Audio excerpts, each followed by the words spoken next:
Matthew chapter 14, verses 13 through 36. As soon as Jesus heard the news, he left in a boat to a remote area to be alone. But the crowds heard where he was headed and followed on foot from many towns. Jesus saw the huge crowd as he stepped from the boat, and he had compassion on them and healed their sick. That evening, the disciples came to him and said, "This is a remote place, and it's already getting late.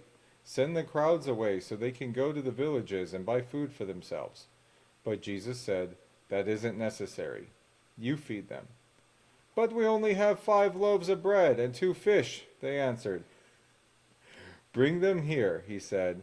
Then he told the people to sit down on the grass. Jesus took the 5 loaves and 2 fish, looked up toward heaven and blessed them. Then breaking the loaves into pieces, he gave the bread to the disciples, who distributed it to the people. They all ate as much as they wanted, and afterwards the disciples picked up 12 baskets of leftovers. About 5,000 men were fed that day, in addition to all the women and children.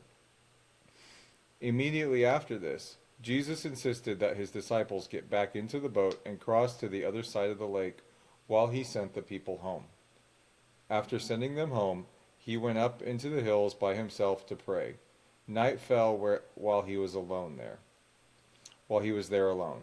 Meanwhile, the disciples were in trouble far away from land, for a strong wind had risen and they were fighting heavy waves. About 3 o'clock in the morning, Jesus came toward them, walking on the water. When the disciples saw him walking on the water, they were terrified. In their fear, they cried out, "It's a ghost!" But Jesus spoke to them at once. "Don't be afraid," he said. "Take courage. I am here."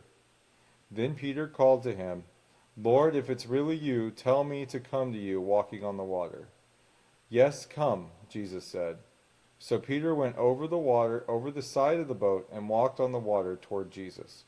But when he saw the strong wind and the waves, he was terrified and began to sink. "Save me, Lord," he shouted. Jesus immediately reached out and grabbed him.